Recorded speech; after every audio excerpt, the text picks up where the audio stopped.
Hi marketer, it's Ty here, and in today's episode of Lean Mean Marketing Teams, we chat with Darren Needham-Walker, Group Director Marketing and Communications at TechnologyOne. Darren is as passionate about technology as he is about marketing, having built a successful marketing career in roles for tech companies such as IBM, Panasonic, Lenovo, HP, and most recently TechnologyOne is one of Australia's first tech startup. It's a global SaaS ERP company that is listed in the top ASX 150 companies in Australia with a market cap of nearly $3 billion.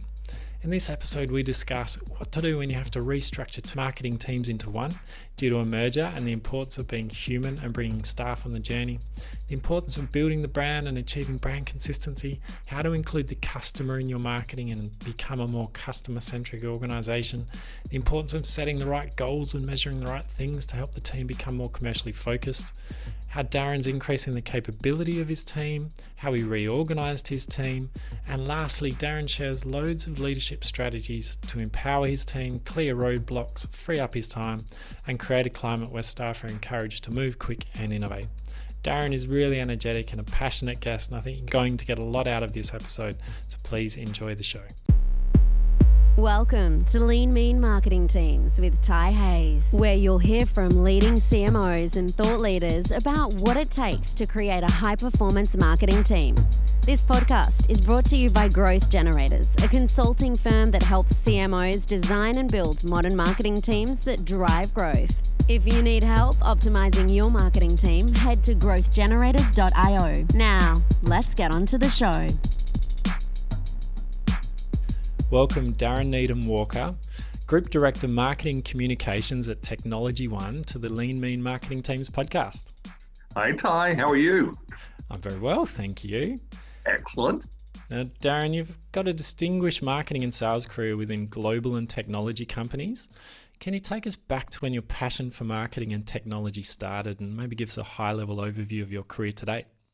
Yeah, sure. I think it really kicked in the 90s. I was at Panasonic, and back then it was like, do I go into sales, product marketing, or hardcore marketing? And it was like Eiji Tanamura, a manager that I had back then, who said you can actually have the mix of both, having the business sense as well as the emotive sense of how to get people to buy.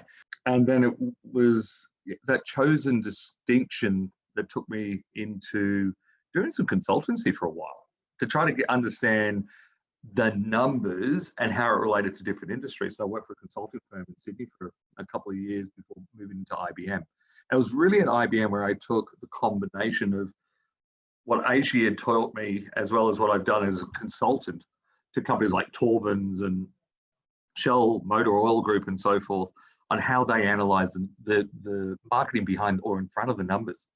And applied that when I went into IBM. And then it's just, fell in love for tech. But what I love about tech is the value, the promise of value creation that it can have for its constituents, whether it is the latest Google Pixel phone or is it the global enterprise software that we sell at TechnologyOne. It's that accelerated dream, vision, enablement, empowerment that we can capture. And I think particularly through these days, it's really shown that technology has a role to drive efficiency and enablement. For many years, whether it's back when we were marketing and selling laptops, to now doing full end-to-end SaaS deployment, many parts of an organization would look at it as a cost, but now they see it as actually an enablement and something that can actually help the brands that we're deploying against. So that's why I love the technology side of the market. Yeah. And there's been such a merging of technology and marketing over the past, 10 years as well, hasn't there?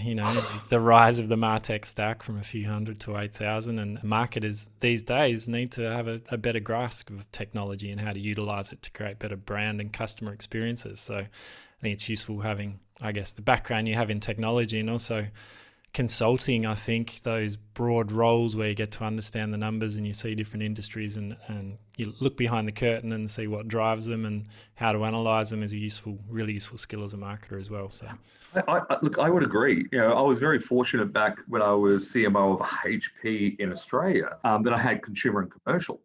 Because a lot of my career, this was, I would say, even IBM, it was very commercial driven, B2B, but it was always via a channel. HP enabled me to have both sides of the camp. Where that's really important is like now, I went through the whole rise of the YouTube superstars. And I remember presenting at a brandcast with all these, I think Troy Sivan back then was like 17 years of age. And I had no idea who this kid was. Right? And I'm sharing a stage with him, and it's all about, people screaming to me. And this guy had more followers than any individual One Direction. And I knew who they were. But those principles that were then very B2C are now playing out in B2B. Content is king. How do we relate and communicate to each of the individual personas and so forth? In the US a couple of years ago, I met a gentleman who wrote a book about everything you need to know about digital marketing. He said by the time it was published, it was actually redundant. Now, I noticed in some of the research you had a significant role at HP where you led the M&A brand and marketing team responsible for the 2017 $1 billion acquisition of the Samsung printer division and the ongoing integration across the HP global network. But did that involve kind of integrating the two marketing divisions, and can you tell us more about that experience? Yeah, it was a once-in-a-lifetime opportunity. Largest single acquisition of a subset of a company. So it wasn't the entirety of the Samsung Corporation. It was their printer and services division based out of Suwon in Korea. So it was integrating and looking for the value proposition that we could take the IP, some really amazing and talented people from Samsung, integrate them into the broader HP community. And how do we then blend their value propositions with us? But one of the easier components of that is that they had been a manufacturing and technology development partner for a while for us. So a range of their products were already HP products. Right? So the complications came actually more from how do we integrate their go-to-market with the HP go-to-market, which is very well defined. So deliverables that we would need for customer engagement, sales engagement, enablement, and so forth were very, very different. So how do we mirror those up? It was a great opportunity for us as marketers to step back and look at what do we consider to be best in class. Get feedback from a different part of the channel, something that wasn't curated within the HP ecosystem, and get a different point of view. So we were able to take a little bit of that and a little bit of this, blend it together, and actually develop something that was really special. Yeah, excellent. And sometimes, bringing two teams or companies and cultures together can be difficult. How did it go in terms of aligning the people, the marketing teams that were going to continue doing the marketing for both divisions? Did they stay in separate teams, or did you integrate, or how did that work? Oh, definitely not. We integrated pretty much out of the gates. Once the acquisition happened, I was actually in Suwon when the deal was finally signed. So I got to know the team that I was inheriting, which was about the same size at a global level to what I had when I was based in the US. And we looked at what their skill set was. And also what their aspirations. And some of the marketers actually went into specific regions or countries where they had a particular interest. Some went into operations. So we tried to assimilate, is probably a good word, based on their skill set and their aspirations into the broader HP ecosystem. So whilst we brought in about 32 people into what was a team of about 1,000. And culturally, it was very different for them not to be managed by someone who actually sat in the same row. All right. And I was at that stage based in Portland, Oregon. And I was like, okay, how do we manage remotely for them? It meant many, many trips to Seoul for a couple of days, and it's a long way. But when we redeployed them, we made sure that we encouraged that they were coming across until they got very familiar with the way that we operated. We needed to meet them halfway. And you can't underestimate the importance of that early face-to-face connection and that 100%, onboarding and making sure they're comfortable, and you nurture them through that process, right? Well, agreed. I wasn't really part of when IBM got sold off their PC division many years ago to Lenovo, but I was at IBM, I'd left. but I know many people that went through that, and it can be somewhat disheartening that you're with this company, IBM, for many, many years, and who doesn't know of IBM?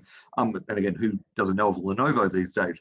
But when you get sold off, it's a bit disheartening because 9 times out of 10, we are in control of our destiny.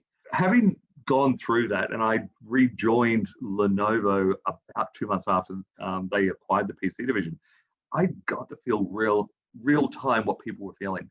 So I was very painfully aware that these people, and in South Korea, Samsung is the company you go to. You get a job at Samsung, it will change your trajectory of your life. There was a lot of value exchange that we had to create at an individual level to shore them up from having this amazing stellar career with one of the founding corporations of South Korea, but now you're going to work for a US company.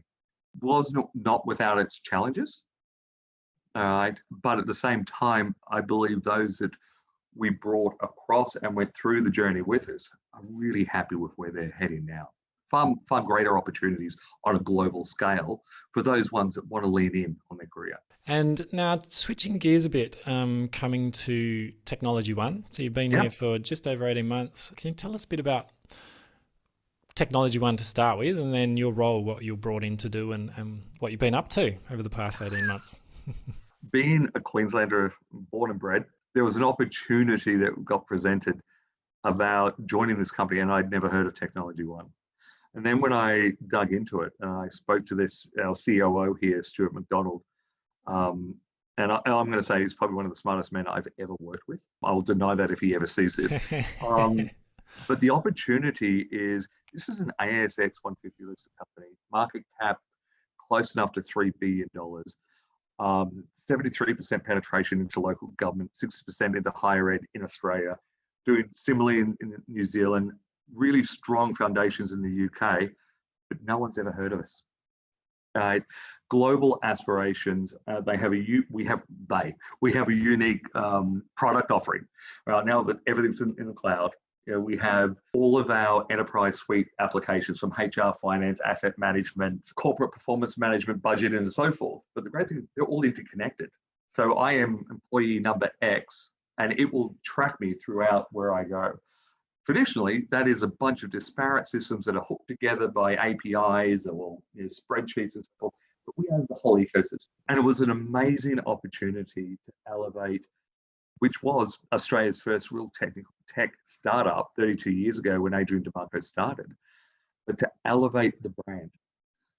In pockets, people know of us or have heard of us. And what a great opportunity to be able to work for an Aussie tech company, extremely successful, with a massive heart, with the TechnologyOne Foundation, very authentic in what we deliver and the commitment to own the entire customer experience.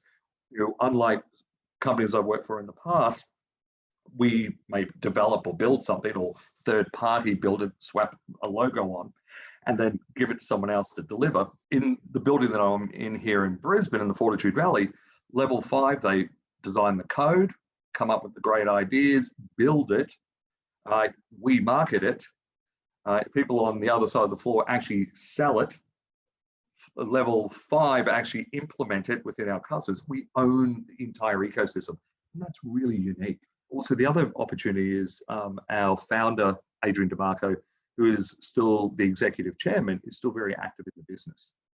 And to be able to learn from him, although it's limited exposure, is completely valuable, and it just doesn't happen enough with the years of experience that he has. So to be able to take an unknown brand, make it known, shape its direction with building its brand consistency and identity, and taking marketing from being the division that puts on events to a business function that actually drives business results. Yeah, a lot to unpack there in terms of how you've gone about building that brand and how you've transitioned the team to be more, I guess, commercially focused. Where do you want to start? Do you want to start on either of those topics around either the brand or the commercial focus of the team? we can either go either way because at some point they have to intersect. I think, brand consistency. I get a twitch when I would walk in the building and I'd see an old version of the brand on the elevator. When you come out on the elevator on my floor here on level 10, it was slightly off center. That would annoy me. But worse still, I'd sit into a customer presentation or something, and there would be a PowerPoint template that I'm like, okay, where is that? I haven't even seen that before. Right, to try to elevate that consistency, and that is a typical example in most larger organizations, and we've got 1,000+ employees around the world. You have your favorite presentation, and we don't always update it to the latest. But even our outbound marketing didn't always have the consistency, right, or the TechnologyOne thread through it, from messaging, look and feel, and so forth. So you weren't getting the true value what the brand could elevate, just providing consistent messaging, visual look and feel. So that was one of the easy things to get up and running and push out. And also media choices. We go to market by 6 particular industries, and that's unwavering. But at times there's going to be a crossover in media choice. It's a little strange when I actually have 2 or 3 of the industries being marketed into one publication, and with 3 different looks and feels. So again, driving some governance around that at the same time. What just doing that simple governance feature across the brand outgoing has driven amazing results with our latest brand tracking, that more people are aware of us. So, and we're not spending a great deal more money, but the money that we are spending in outbound marketing is actually gaining more traction because there is a common link, or the TechnologyOne thread, throughout everything we do. And also the way that we're including the customer, right? The messaging is very customer focused. We're elevating the customers that we've partners with for many, many years, and actually making some great traction on case studies, references, and so forth, has elevated that we are a customer-centric organization that fight and partner for and on behalf of their customer, which is a great thing to do when you're in a service industry like a SaaS solution company. That's the brand governance, the stuff that I really like focusing on, because I've got an amazing creative team. My creative director here, Rob, is brilliant, and so is Chelsea and Imo. They do amazing work. But then what does it translate to? Right? In most businesses, marketing and overall headcount are your 2 largest variable expenses. And in some organizations, particularly if you're global, you have travel that gets up there as well. All right. So with sales, you can record sales. All right. So I came in and I remember looking at my first senior leadership review pack. I'm like, okay, we're reviewing number of people that came to our event or what a creative looked like. Mm-hmm. Okay, but we're not talking about what we've actually contributed back to the business. The impact of the results of that, right? Yeah. What are the results? Yeah. So we're getting people to, my team, to align on, hey, what is our goal? What is our purpose? Mm-hmm. And let's rally around that. And so, as every marketing professional will know, we'll always get pulled in 1,000,001 different directions, and everyone's an armchair marketer. Why is the color of the brand like this? So our role is to elevate the brand so people know of us and think of us in a very positive light. The second one is, how do we contribute, ultimately funnel for our salespeople to go out, push through, and sell? So, the 2 things that I get measured on at the very top level is the brand healthier today than what it was yesterday? Right? And what is my contribution to sales pipeline? And I have a very aggressive hockey stick, right, over the next 4 years to what we're going to deliver. And now that is the conversation that I would be having with the COO or the CEO. It's not about really how much money I spent or the ads. It's more about, are you going to hit that number? Yeah. All right. And it changes the conversation then, doesn't it? And it keeps you accountable, and it shows the other executive exactly what you're here to deliver and get you out of the colouring in department, whatever the limited P's are. You've suddenly got a broader remit, and you're about, I'm going to deliver these results. But one thing that was really apparent to me there, that business is something that most of the marketers have an appreciation to understand the throughput. And before activities or leads fall into the pipeline, there is the demand waterfall above that. We're in a transformation stage at the moment. How do we take new prospects introduce them to TechOne. And as I mentioned, when 18 months ago, I had no idea who they were. During the industries, I'm more aware of us today than what they were then. Get them interested to a point that they actually want to engage with us, and then get to a point where, yeah, they're ready for a salesperson to call. That's a lot of work. And as all marketers know, it's a very small percentage of that total acquisition market that will actually get into the funnel at any one time. But how do we nurture up above that? So we captivate and hold the leakage on the demand waterfall. So it makes it much more compelling for them to walk through the sales stage. And I'm going through education or a capabilities drive over the next 6 months with my entire team, starting with some of the more senior marketers. But within the next 6 months, there's a great course run out by Forrester's, B2B marketing certification. And if anything, my goal on that is to ensure that everyone has the same level of appreciation of what we're trying to achieve. They understand the goal, right? And I'm a leader that doesn't dictate the blueprint. Okay, sounds like development there around that, working with sales and the pipeline and clarifying what you're there to do in terms of nurturing those leads and getting them a marketing qualified lead and then a sales qualified lead, and using content and I'm sure many different strategies along that journey. Agreed.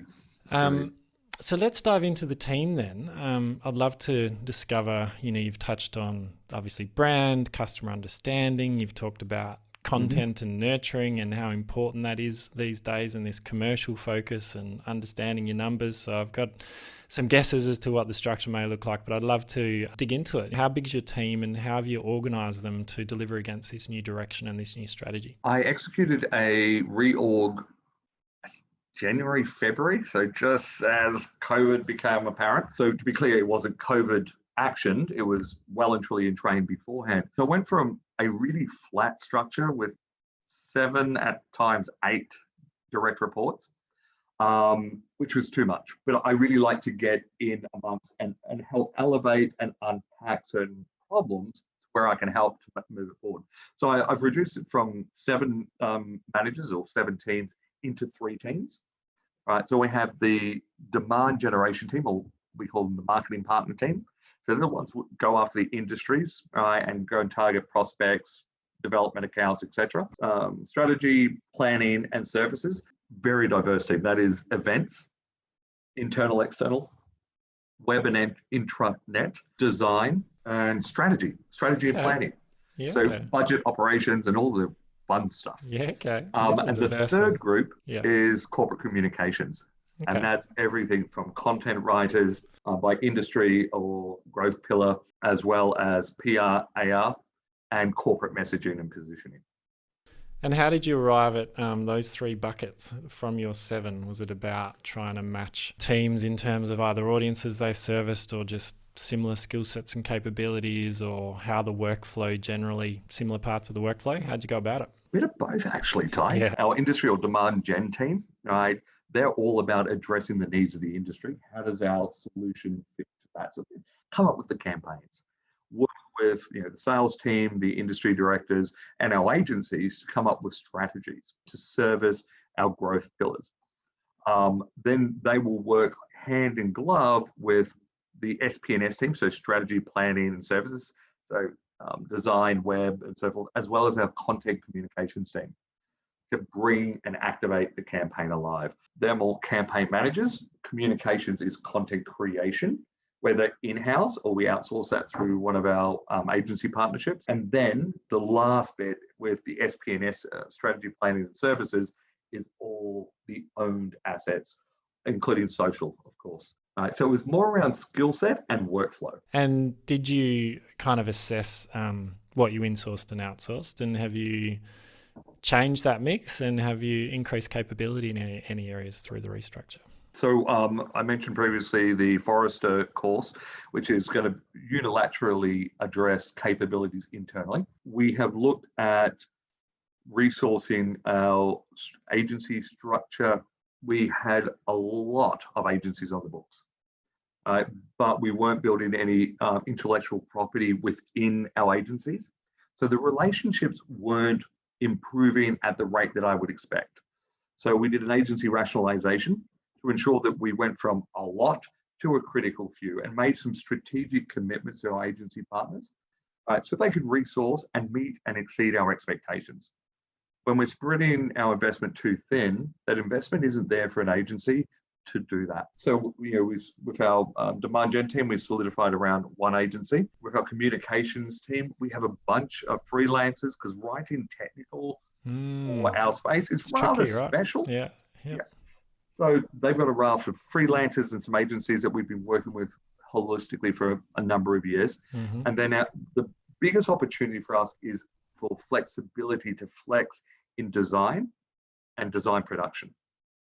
And of course, events. When we're putting on an event for 1,000, 2,000 people, my amazing events team, which are only 2 people, I really need some support. So again, we've made sure that we have the right agency partnerships there to flex with our company needs. But most importantly, across the ecosystem is we sell software that takes about 24 months to sell. But we would develop marketing plans that ran for a quarter.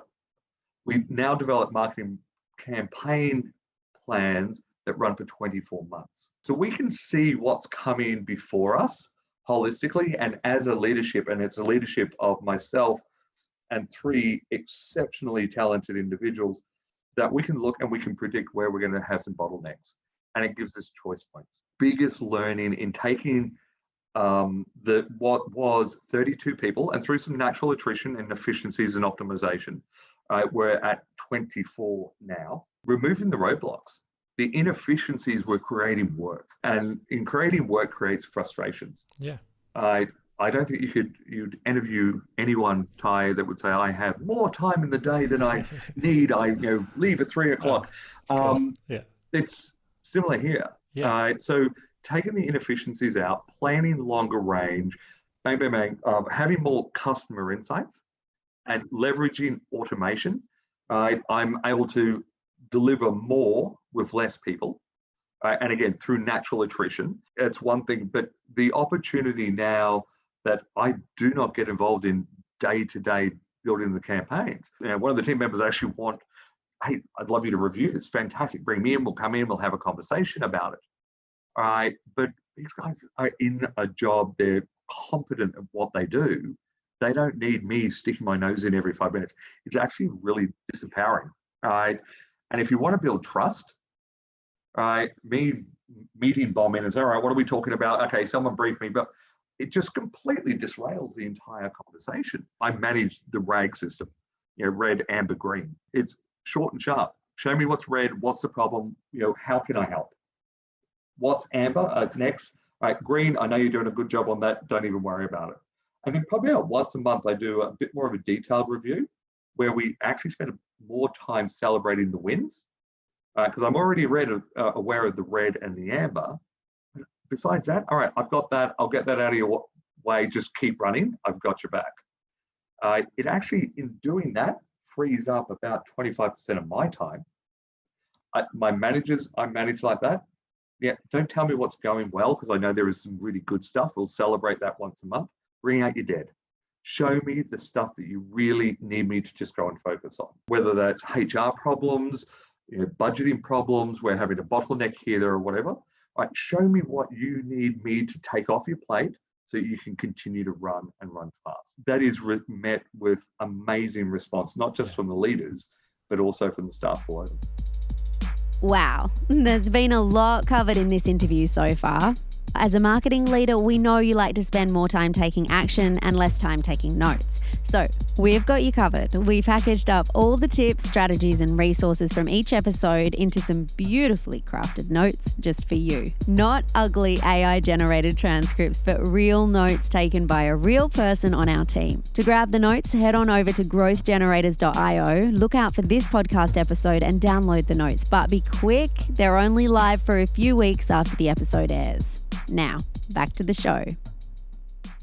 I can imagine it's lots of principles of leadership here around setting the direction, clearing the roadblocks, providing autonomy and empowerment to staff, and the EX piece, looking at your processes and the workflow and removing redundancy and waste and optimizing that so people don't have to go in feedback loops and don't have to check with you every time, because the previous CMO, who knows, may have required that, or there may have been a process where that was just the expectation and no one had asked the question, is this the right process? Do we need to have your Darren sign off at every single point, or is there a better way to do this? And then I love the red, amber, green. That's such a useful traffic light system, and not forgetting to celebrate the wins.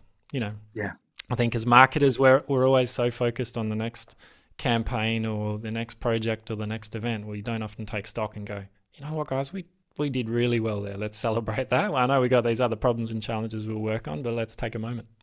Well, I'm really fortunate that each quarter I have to do a board report, and I get to sit back and I reflect on the quarter that was. And then after about writing three of these board reports, I realized I'm doing this and I'm sending the board report up. I will do Darren in the rear view mirror, looking at taking the same context and reminding the team, this is what we've done. Because you're so right. And I don't know, every marketing team I've been with is the same. We don't celebrate our success. I don't know if it's born in us to be extremely high performers and don't pat me on the back, I don't need it.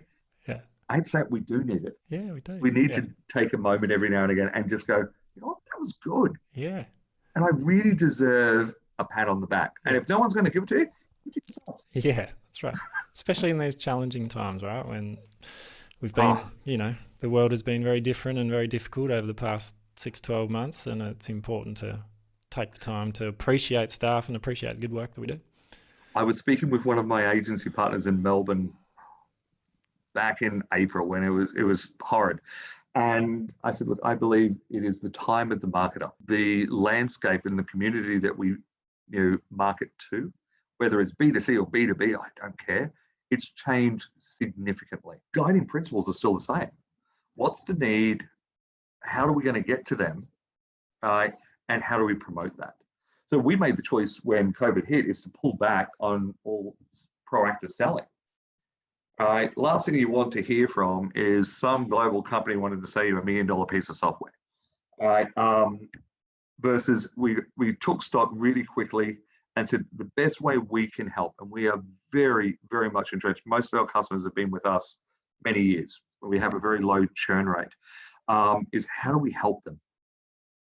I know here we went overnight from having 600 people in our Fortitude Valley offices to no one. But we're a SaaS company, we can do that. But how do we empower our customers? So we launched within 3 weeks the Together as One campaign. Free online training, free webinars, free access to consultants, transfer to our SaaS platform, all this sort of stuff. Guys, whatever you need, just tell us. Here's some analytics tools that we've developed to help you manage your workforce remotely. Again, we changed from being a company, and we still need to sell to, all right, we'll hold that, but how do we partner richer, deeper, and deliver on the value promise of the company to our existing customers? And that paid dividends. We produced a bunch of content that was viewed over 1,000 days worth of content was consumed. The feedback, customers going, how can you move us? We've got part of our system is on SaaS, the rest is on legacy servers in the office. Yeah. We're not in there anymore. Can you help us move it all to the cloud and do it quickly? So it was an interesting, but also I'm going to say fun time, because it was challenging. I'm meeting changing customer expectations. Yeah, and the agility to respond. Oh, exactly. Yeah. Speed over elegance sometimes. Yeah. Well, on that note, why don't we stay on that thread? What have you done in the team to enhance our capability around responsiveness and agility? Tech companies are usually known for their agility. What have you done within the marketing team specifically? It's empowering and recognize the talent that we have. Know a good opportunity and empower them too. We're like most other companies. There's a chain of command. It goes to me, the COO, and the CEO. And at times it has to go up towards the board. And if I don't provide value in the chain, so for example, when you reached out, like, okay, fantastic, I'll do this. And I spoke to my PR manager and said, do you think this is a great opportunity? She goes, yeah, this would be awesome. All right, jump on it. Great. But similarly, if a media opportunity comes in, I go, this is great for our CEO. I'm like, look, I'm fine. Look, I'm in meetings or I'm doing a recording with Ty now. Call him directly. Empower the team to do the best. Remove bureaucracy. And we're really fortunate, the COO, my boss, and the CEO, they're lovely, lovely guys, and open door policy, all that sort of stuff. But that is number one. If you're not going to provide value in the conversation, don't stand in its way. Empower them to take it up the line. That gives them exposure. We forget the number of times we have to see with the senior execs and the board. It's part of the day job, but it isn't for them. Yeah. And it also reinforces trust. Yeah. I trust you. You can do this. Yeah. Take it up. Got your back. So that's part of the empowerment. Right? The other capability is, trust them that it's going to happen. Right? Don't set unrealistic expectations. Make it almost like Sir Lancelot and the round table, the Camelot, right? That everyone at the table has a voice. Whether you're the marketing coordinator, an industry manager, myself, have a voice, put it out there. And it's really, really strong if you can do it. Not everyone goes, yeah, okay, that's what he says, but he doesn't really believe it. You actually have to live it. Yeah. Yeah. You may have gathered I do like talking. So going into a meeting, I actually have to refrain. Yeah. And I have to switch off the mouth and turn on the ears. And the other part is where the team is used to getting some very strong direction or suggestions to go down a route. I love the analogy where my role is just to unpack it. I don't think I've come up with myself a fantastic marketing idea since I was at Panasonic and I was 22. That was a few years ago.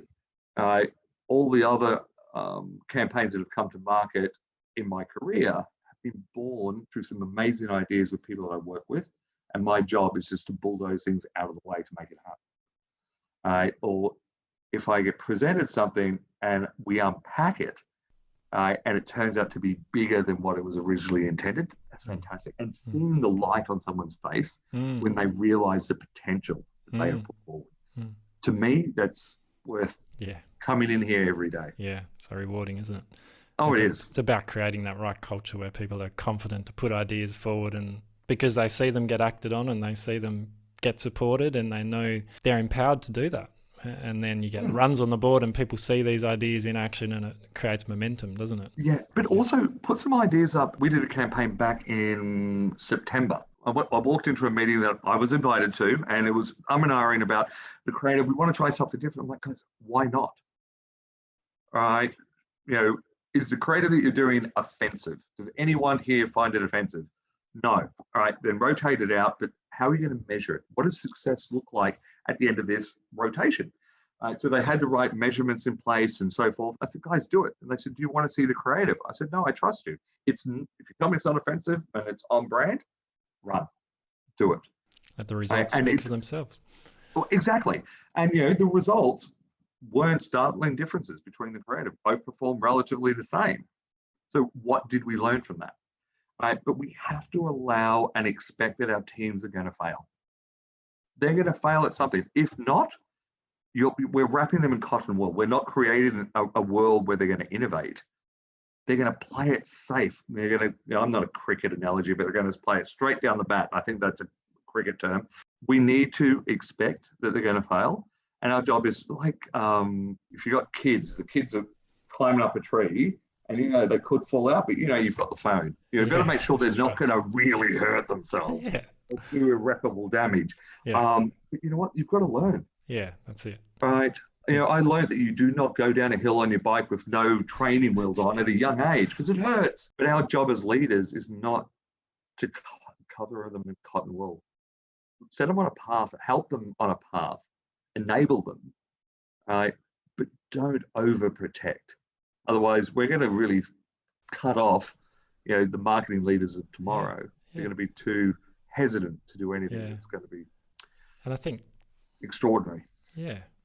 And marketers are uniquely positioned to be innovators within the company. They've got the insights into the customer, they know the product well, they have that appetite and that desire to come up with new creative ideas or new campaigns or new strategies that break the mold, that's where you get, the campaigns with breakthrough impact, and it's kind of the risk-reward ratio, isn't it? I think we often get stuck into looking at last year's plan and how do we tweak it a little bit, but having some room in the budget and some inspiration to throw that out, at least for a percentage of your budget, and try some different things is the way you're going to get bigger results by taking a bigger risk. Yeah, there has to be a risk appetite. In COVID, once in a 100-year pandemic, they say we're still very physical event orientated. We get a lot of marketing generated opportunities from these. Within days, my events team had on our level 4 a studio, we called it TechnologyOne, where we produced 48 pieces of content to serve out to our constituents, to help them through COVID, help them to enable them, still maximize the benefit of what they got from our existing software base. These ladies can do the most amazing physical events. Within days, they're TV producers. It's amazing innovation. Now, when we get now into post-COVID, what is going to stay? I've now mandated that user connect will continue. I'll still do the physical events, but I want them to have a different role. We all value that human connection a lot more. How do we capitalize on that? And when we bring the tribe together, our broader constituents, how do we make the most out of it from mutual impact? Is it product development? Can they feed into our R&D scenarios? And so we're unpacking what that is. So our general user community, we've addressed online. And traditionally, we get about 800 users a year at our physical events. We had just under 3,000 individuals attend the online. So we're getting deeper penetration, which is great for the brand. And again, that all came out of adversity, out of COVID. Our strategy as a company didn't change that much. Well, it didn't change at all. It's just what we dialed up and down did. But our route to market to the customer is what's changed. And I'd hope that many marketers out there are looking at what do we keep versus rushing to get back to pre-COVID conditions. Yeah, I think that is one of the few upsides of COVID, is that it has challenged marketing teams to do things differently and address different customer needs and go to market in different ways and create more value. And like you say, it's about, which of that do we keep? Agreed. And Darren, there's so much more I'd love to discuss, but conscious of time, we're going to have to go to the Fast Five. Are you ready? All right. What do you believe are 3 essential capabilities or criteria of a high-performance marketing team? Number 1, understand the numbers. Mm-hmm. Understand what it takes to drive your business. So sit with your finance team. Number 1, be prepared to take a risk, a calculated risk. Trying to understand what it's going to take. And measure the hell out of everything. Don't get to data paralysis, but build a baseline, and that data will always be your friend. Whether you win or lose, it's there for you and is unarguable. Beautiful. Love it. And how would you describe your marketing team's culture in one word? A family. Family. Like it. Yeah. What is one metric you've used successfully to track and measure team performance? NPS. It's a good one. And what is one skill or capability you've learned recently that you wish you'd developed much earlier in your career? To live to my red, amber, green. I do love to get into the detail at times. And so I'm learning to step back. Yeah. Get back into the helicopter. Get back into the helicopter. And to be honest, that's where I'm the most effective. Yeah. Excellent. And what book or books have you read that you found yourself recommending to others, or you think our audience would gain benefit from? All right. One, I've got to do a selfish plug for my mentor, Janine Gardner, who's done Be Brilliant, is her 3rd book. The other one I really, really, really love is The Culture Code. And it talks about how do you build a culture. And whilst it sounds like everything is rosy where I am, the culture is something that it's like a good relationship. It takes a lot of work. And The Culture Code is a fantastic, easy read. I do not like reading, a lot of books, but they're the 2 that literally you can't put down. Excellent. Culture Code and Be Brilliant from Janine Gardner. Excellent. Love the personal connection there, and I think mentors are so important in our careers, aren't they? So it's great that Very you've got much one from your own mentor. Well, Darren, love the conversation today, starting from how to set the right vision and clear the roadblocks for your team and the restructure that you've been through to streamline and empower the team, the culture you're creating there, the business results and the commercial focus that you brought to the team. It sounds like you're on a path to success, even the quick adaptation to become more customer-centric and to build this brand in the eyes of the customer. It sounds like a lot of wins on the board and I'm sure an exciting future ahead. So thank you for joining us on the Lean Marketing Teams podcast. And awesome. Hope to see you soon live. Yeah, you too. Yeah. Thanks, Take Darren. care, mate. Bye-bye. Thanks. Bye. You've been listening to Lean Mean Marketing Teams with Ty Hayes. If you love the show, please remember to hit subscribe so that you can discover more tips and strategies to build a high-performance marketing team. And if you're feeling generous, please tell someone about the show who you think would benefit. We're on a mission to help CMOs build their dream team and enable marketers to do their best work. And we appreciate your help in spreading the word.